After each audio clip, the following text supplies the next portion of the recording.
Happy birthday to you. Happy birthday to you. To you. Happy birthday. দুজনে মিলে হাঁপিয়ে যাচ্ছি কাজ করতে করতে। কি ভালো লাগছে খেতে? এই জন্মদিনের ভিডিওটা এতটাই বড় হয়ে গেছিলো যে একসাথে ছাড়তে পারিনি। এতক্ষণে হয়তো তোমরা ফার্স্ট পার্টটা দেখে নিয়েছো, আজকে সেকেন্ড পার্টটা শেয়ার করছি। পুটু বাবু কিছু খাবে না, বলছে আমি কিচ্ছু খাবো না। চিকেন খা, তাও খাবে না, ভালো লাগছে না নাকি? ফুটুবাবু কিছু খাচ্ছে না।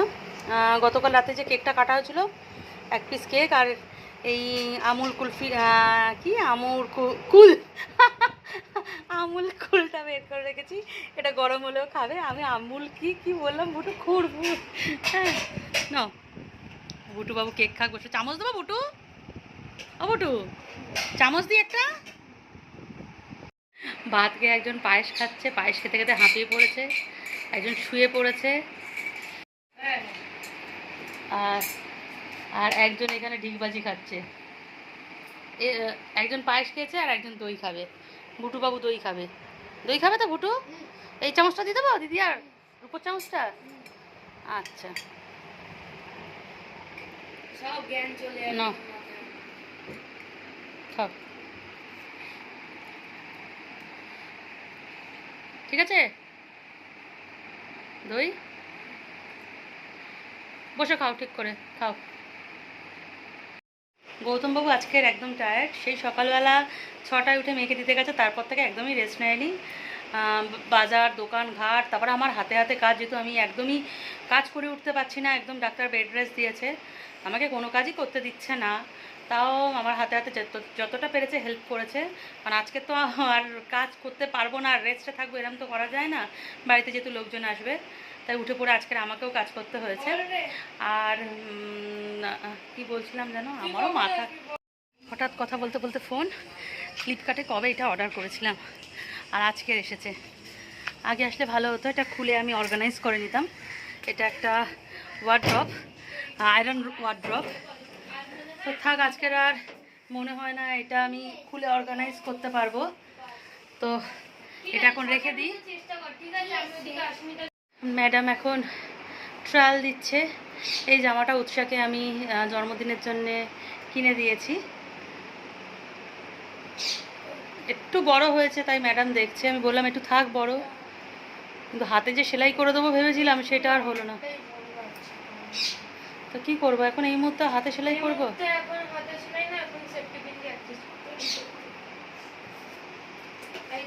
জামাটা বড় হয়েছে, আমি বুঝতে পারিনি। অন্য জামা কিছুদিন আগে যে সাইজে নিয়েছিলাম এটাও সেই সাইজে নিলাম, কিন্তু এটা চট করে বড় হয়ে গেল। জামাটা একটু ঘোর সামনের দিকে। হ্যাঁ হ্যাঁ হ্যাঁ হ্যাঁ। মাংস ধুতে গিয়ে আমি তো ক্লান্ত, আমি তো হাত ধুয়ে নিয়েছি। গৌতম এখনও মাংস ধুচ্ছে, চিকেন পাকোড়া, এদিকে চিকেন কষার মাংস রয়েছে। কোনোদিন এত চিকেন আমি ধুই না, ওই হাফ কিলো 1 কিলো চিকেন যদি বা একটু ধুয়ে নিই, নাহলে গৌতমই চিকেনটা ধোয়। আজকের এই চিকেনের গন্ধে আমার যেন গা গুলিয়ে যাচ্ছে, এত বাজে লাগছে। এই চিকেন পাকোড়ার চিকেনগুলো একবার গৌতম ধুতেছিল, সেকেন্ডবার আমি ধুচ্ছিলাম, মানে সে যেন এক্ষুনি মনে হচ্ছে বমি হয়ে যাবে গন্ধে, কাঁচা চিকেনের গন্ধে। গৌতম বলছে তুমি ধরলে কেন? গৌতম একা কত করবে, বাচ্চারা একটু শুয়েছিল খেয়ে দেয়, তারপর আমি ডেকে দিলাম, কারণ এতগুলো রান্না ও একাই করতে হবে। আর এবার আমি কোনো মতেই ঠিকমতো হেল্প করতে পারছি না, আমার জন্য আরও বেশি, মানে ওর বেশি লেট হয়ে যাচ্ছে। প্রতিবার আমি সবটাই সামলে নিই, মানে গৌতমকে মেয়ের রান্নাও করতে হয় না, ও অফিস যায়। ফার্স্ট টাইম গৌতম অফিস ছুটি নিয়েছে শুধু আমার কারণে। মানে এবার দেখলাম হেডেক হয়ে গেছে। আমরা ভেবেছিলাম যে কেনা খাবারে করে দেবো, বিরিয়ানি কিনে নিয়ে আসবো আর একটু ঘরে একটু চিকেন বানিয়ে নিলে হয়ে যেত।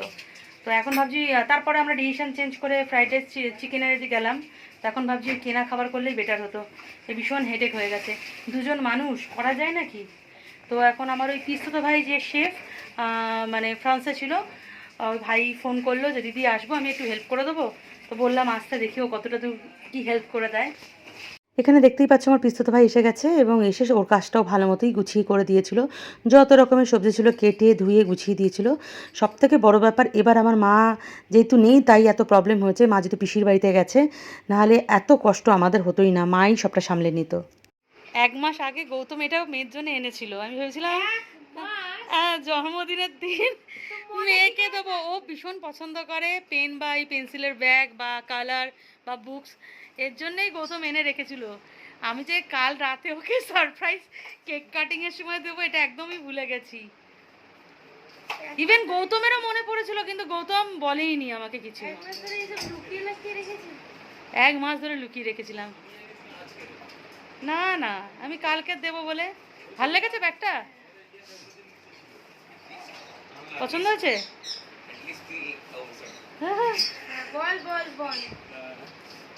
এখানে মেয়ের সব বন্ধুরাও চলে এসেছে, এসে ওরা এখন বেলুন ফোলাচ্ছে, বেলুন দিয়ে একটুখানি ডেকোরেশন করবে। গৌতম তো প্রচুর বেলুন এনেছে কিন্তু সেই বেলুন ফোলাবার লোক নেই, তো ওরাই এখন সেই কাজগুলো করছে।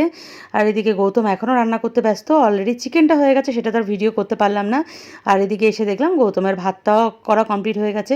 আমাকে একবার এদিক একবার ওদিক করতে চাই, কারণ ওর বন্ধুরা এসেছে, ওদের কী লাগবে না লাগবে সেটাও দেখতে হচ্ছে।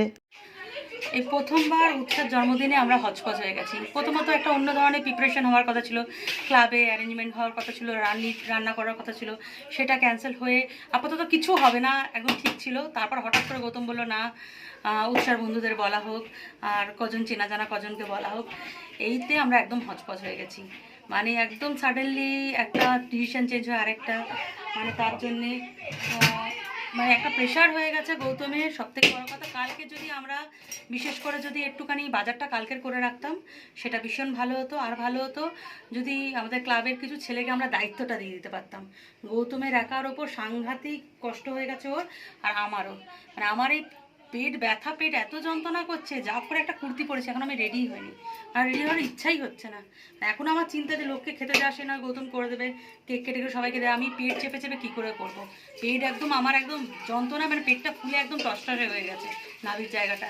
তো কী করা যাবে, মেয়ের জন্য এটুকু তো করি।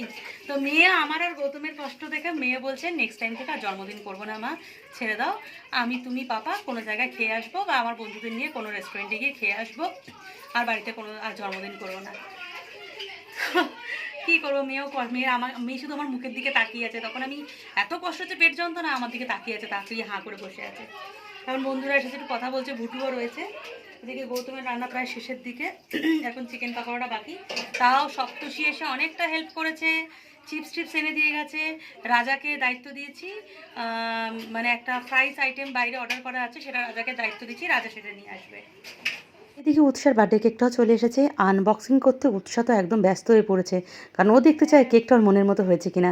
ওর ড্রেসের কালার ম্যাচিং করে কেকটা চিন্তাভাবনা করেছি আমি আর উৎসাহ। আর যে কেকটা বানিয়েছে সে আমার খুব কাছের একজন, তার অনেক দিন ধরে ইচ্ছা ছিল যে উৎসার জন্মদিনের কেকটা সে বানাবে, তো অর্ডারটা তাকেই দিয়েছিলাম। তার একটা বেকারি শপ রয়েছে। আর কেকটা কতটা কি হয়েছে তোমরা একবার দেখে নাও। কেকের ফার্স্ট লুক দেখে তো মেয়ে তো ভীষণ খুশি, শুধু মেয়ে না, মেয়ের বন্ধুরাও। এত সুন্দর কেকটা হয়েছে বলার মতো না, আর রিয়েল রোজ দিয়ে ডেকোরেশন ছিল। যেহেতু এবছর উৎসাহ জন্মদিনটা একটু বড় করেই করার কথা ছিল, তো কেকটা সেভাবে অর্ডার করা হয়েছিল। শুধু জন্মদিনটা ঘরে করছি বলে কেকের সাইজটা একটু ছোট করে দেওয়া হয়েছে। ছোটবাবু এতক্ষণ একা একা বোর হচ্ছিল, কারণ ওর দিদিয়া বন্ধুদের সাথে ব্যস্ত, আমরা এদিকে রান্না বান্নাতে ব্যস্ত, আমি টুকিটাকি চারিদিকে কাজকর্ম করছি। তাও মাম্পিকে দেখে আমি ভাবলাম হয়তো ভুটু একটু সঙ্গী পাবে, কিন্তু আজকে এর ভুটু মাম্পিকে পেয়েও খুশি নয়। তা আমি একটু মাম্পিকে একটু আদর করে দিলাম। মাম্পি কি সুন্দর করে সেজে এসেছে। চলে এসেছে মেহা আর বোন আর মেহাকে দেখে আমি একটু খুশি হলাম যে অ্যাটলিস্ট এবার ওরা সামলে নিতে পারবে, কারণ আমি একদমই পাচ্ছি না, এতটাই শরীর খারাপ লাগছে। তো মেয়ের বন্ধুরাও চলে যাবে, তাই তাড়াতাড়ি কেক কাটিংয়ের ব্যাপারটা করে দিতে হবে, ওরা খেয়ে দিয়ে অনেকটাই দূরে যাবে। হ্যাঁ রে বাবু, এখানে রেখে দিচ্ছি ও তুলে। तुम भी थोड़ा इस साइड हट जाओ ना, तो फोटो खराब। लेफ्ट लेफ्ट लेफ्ट ऐसे रुक लेफ्ट इधर इधर मेरे पीछे आओ, मेरा पीछे आओ। ओके फाइन, इधर पीछे आओ। आ रहा बच्चा आ रहा है, हां बच्चा आ रहा है, बच्चा बस ये लगा तो टांग दे। अरे इधर लावा और की सुनी दे मुझे थोड़े मुझे दिखता है। ये अच्छा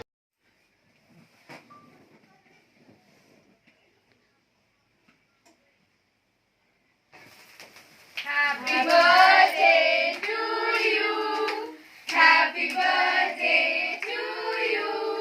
Hi, Mampi, Shadara, Mampi, hi. Happy birthday to আমার যে কী করুণ অবস্থা তোমরা তো দেখেই বুঝতে পারছো, শুধু সেই কুর্তিটা পরেছি, না চুল আঁচড়েছি, না রেডি হয়েছি, না একটু সাজগোজ করেছি। মেয়ের সাথে একটা ভালো ফটোও তুলতে পারিনি। শরীরটা এত অস্থির লাগছে। তাও মেয়েরা যেহেতু একটু বড়, তাই সবটাই ওরা গুছিয়ে নিতে পেরেছে মেয়ের বন্ধুরা, নাহলে আরও প্রবলেম হয়ে যেত। তারপর থেকে তো বোন সবটাই সামলেছে, প্রত্যেকটা বাচ্চাকে কেক কেটে দেওয়া, তাদের গুছিয়ে খাওয়ানো দাওয়ানো। বোন না আসলে যে আমি কী প্রবলেমে পড়তাম বলার মতো না। ছোট্ট ঘরের মধ্যে অ্যারেঞ্জমেন্ট করতে ভীষণ প্রবলেম হয়েছিল। মেয়ের বন্ধুরা চলে যাওয়ার পর এসে গেছিলো আমাদের সব পাড়ার সব মেম্বাররা। আর বাইরে যে কি মুষলধারে বৃষ্টি হচ্ছিলো সেটা তো বলে বোঝাতে পারবো না। তো পাড়ার মেম্বাররা আসার মধ্যে তো পাড়ার মধ্যে মানে আমার অঞ্জলিও চলে এসেছিলো। আর অঞ্জলি তো মানে জানো, ও আমার একদম ডান হাত। অঞ্জলি আসার পর আমাকে একটা কাজ করতে দেয়নি, সবটা সে সবাইকে খাবার দেয়া, প্লেট ফেলে দেওয়া, সবাইকে কেক দেওয়া। বোন তো করছিল, তার সাথে অঞ্জলি, এরা দুজন মিলে সবটাই সামলে নিয়েছিল। তার মধ্যে গৌতমের তো অগাধ পরিশ্রম রয়েছে। আর এইখানে উৎসার বন্ধুরা গোলাপ ফুলগুলো দিয়ে রেডি করছে, যে গোলাপ ফুলগুলো কেকে লাগানো ছিল। এখানে chips, cake, chicken pakora, sauce, mayonnaise একদম রেডি করে বোন সব প্লেট সাজিয়ে সাজিয়ে সব বাচ্চাগুলোকে দিচ্ছিল। এসেছে ডোডো বাবু, ও ডোডো বাবু, একটু তাকাও আমাদের দিকে, একটু তাকাও। মাম্পি ট্রেনার আমাদের। হ্যাঁ, তোকে ট্রেনার ভাবে না, তোকে গার্লফ্রেন্ডই ভাবে। ওই দেখ না, এ রাখি পড়ি ভাই করে নিবি, চাপে আছে মাম্পি। 9:30 বাজে মেয়ের বন্ধুরা ডিনার করে নিল, বাড়ি ফিরতে হবে বলে। আর ডিনারে ছিল egg devil salad, fried rice, chicken কষা, পনির আর পায়েস, আইসক্রিম। তো সুপর্ণা চলে এসেছে, ওর পিউ ম্যামের বার্তা নিয়ে এসেছে। পিউ ম্যাম ও বোর্ডসের রেজাল্ট দেখে পিউ ম্যাম অলরেডি ওর জন্য গিফট পাঠিয়ে দিয়েছিল। গিফটটা আসতে দেরি করেছে, সুপর্ণা বাড়ির পাশে থাকে কিন্তু গিফট নিয়ে এসেছে দেরি করে। তো বল, একটু বল, পিউ ম্যাম তো ভিডিও দেখবে। থ্যাংক ইউ সবকিছুর জন্য থ্যাংক ইউ। ওর ম্যাম যতই দূরে থাকুক, থাকে মুম্বাই, কিন্তু উৎসর কথা সবসময় মাথায় রাখে, সেই ছোট থেকে এখনো অবধি। অলরেডি ম্যাডাম থাকতে না পেরে ভিডিও কলও করে নিয়েছে। হ্যাঁ, মুম্বাই বসেও থাকতে পারছে না, উৎসর বার্থডেতে গিফট পাঠিয়েছে, ভিডিও কলে উৎসর সাথে কথাও বলে নিচ্ছে। চলো কথা বলে নাও। আজকের এই ছোট্ট আকশিতারও বার্থডে। এটা হচ্ছে রাজার বোন, খুড়তুতো বোন। তো ওরও আজকের বার্থডে, যেহেতু ঘরে কেক কেটে চলে এসেছে উৎসা দিদির বার্থডে সেলিব্রেট করতে। ও উৎসাকে ভীষণ পছন্দ করে। আর এইদিকে দেখো আমার জুনিয়র গ্রুপটা মেঝেতেই বসে পড়েছে কিভাবে। আর এই সবাই ছোট ঘর, সবাই অ্যাডজাস্ট করে খুব সুন্দর মানিয়ে গুছিয়ে নিয়ে উৎসার জন্মদিনটা সেলিব্রেট করেছিল। আর এদিকে অঞ্জলি সবাইকে খেতে টেতে দিয়েছে।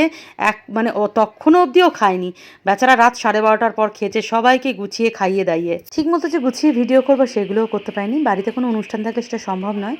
তো বৃষ্টি একটু কমতেই রাজা বাণী বাড়ির দিকে রওনা দিল। সাংঘাতিক বৃষ্টি হয়েছিল সেদিন। রাত 1:15 বাজে, 1:15 না, এখন এত 1:20 হয়ে গেছে। মায়ের বাড়ি যাচ্ছি। মারা একটু আগেই মানে 10 মিনিট আগে খেয়ে আমাদের বাড়ি থেকে গেল। আমার ফ্রিজে জায়গা হচ্ছে না, মানে একেই মানে যাদের বলেছি এত কম খেয়েছে, প্রচুর জিনিস বেঁচে গেছে মাংস ছাড়া। মানে যে চিকেনটা রান্না করেছে গৌতম, সেটা এক বড় গামলা, বড় গামলা মানে যে মাঝারি যে গামলাগুলো হয় তার 1 গামলা বেঁচেছে। রাইস প্রচুর বেঁচে গেছে। মেয়ের বন্ধু যারা এসেছিলো তারা একদমই খায়নি। তো আমার ফ্রিজে আর জায়গাই হচ্ছে না, তার মধ্যে কেক, অত বড় কেক, কালকেকার রাতে কেক কেটেছে সেই কেক, সব মিলিয়ে একদম একাকার। তো আমাদের আইসক্রিম রয়েছে, কোল্ড ড্রিঙ্কস রয়েছে।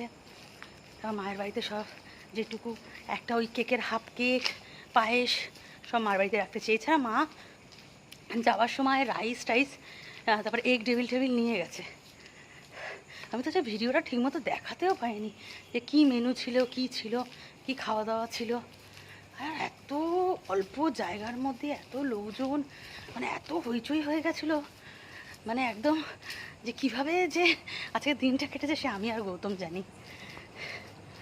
এতক্ষণ পর একটু রিল্যাক্স হয়ে বসলাম, নাইটিটা পরে আর একটা আইসক্রিম নিয়ে নিয়েছি। মা আমি একটু আয়েশ করে খাবো। আজকের ব্লগটা এখানেই এন্ড করলাম।